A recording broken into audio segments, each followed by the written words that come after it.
നമുക്കറിയാവുന്ന പോലെ ഈ കൊടുവള്ളി പോലീസ് സ്റ്റേഷനിലെ കേക്ക് മുറിക്കൽ ഒരു വലിയ വിവാദമായിട്ട് നിലനിൽക്കുകയാണ്. ഇപ്പോൾ ഈ വിവാദത്തിൽ യൂത്ത് കോൺഗ്രസ് ജില്ലാ നേതൃത്വം വിശദീകരണം തേടിയിട്ടുണ്ട്. യൂത്ത് കോൺഗ്രസ് ഭാരവാഹി PC ഫിജാസിനോടാണ് സംഘടനാ തലത്തിൽ വിശദീകരണം ചോദിച്ചത്. കൊടുവള്ളി SI അഭിലാഷ് നടത്തിയത് സർവീസ് ചട്ടത്തിന് വിരുദ്ധമായ നടപടിയെന്നും ശക്തമായ നടപടി സ്വീകരിക്കണമെന്നും DYFI താമരശ്ശേരി ബ്ലോക്ക് കമ്മിറ്റി ആവശ്യപ്പെട്ടു. ലിനറ്റ് വർഗീസിന്റെ കൂടുതൽ വിവരങ്ങളുമായിട്ട്. ലിനറ്റ്, ഈ ഉദ്യോഗസ്ഥനെതിരെ നടപടിയെടുത്താൽ കടുത്ത പ്രതിഷേധത്തിൽ നീങ്ങും എന്നതടക്കമുള്ള കാര്യങ്ങളാണ് യൂത്ത് കോൺഗ്രസ് പറഞ്ഞത്. ഇപ്പോൾ എങ്ങനെയാണ് നിലവിലെ കാര്യങ്ങൾ?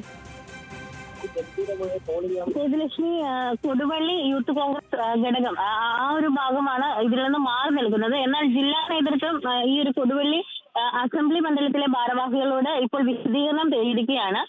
ജില്ലാ നേതൃത്വത്തിൽ ഇരിക്കുന്ന പ്രസിഡന്റ് ഷെയ്നാണ് ഇത്തരത്തിൽ ഈ ഭാരവാഹികളോട് വിശദീകരണം തേടിയിരിക്കുന്നത്. സംഭവത്തിൽ യൂത്ത് കോൺഗ്രസ് ഭാരവാഹി ഫിജാസിന് സംഘടനാ തലത്തിൽ വിശദീകരണം ചോദിച്ചു.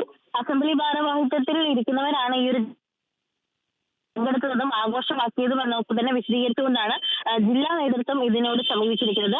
അതേസമയം ഡിവൈഎഫ്ഐയും ഇതിന് പ്രതിഷേധവുമായി മുന്നോട്ട് വന്നിരിക്കുകയാണ്. കൊടുവള്ളി ASI അഭിലാഷം നടത്തിയത് സർവീസ് ചട്ടത്തിന് വിരുദ്ധമായ കാര്യമാണ് എന്നും അതിന് ശക്തമായ നടപടി സ്വീകരിക്കണമെന്നും ഡിവൈഎഫ്ഐ ശരി, ലിനറ്റ് വർഗീസാണ് വിവരങ്ങൾ നൽകിയത്.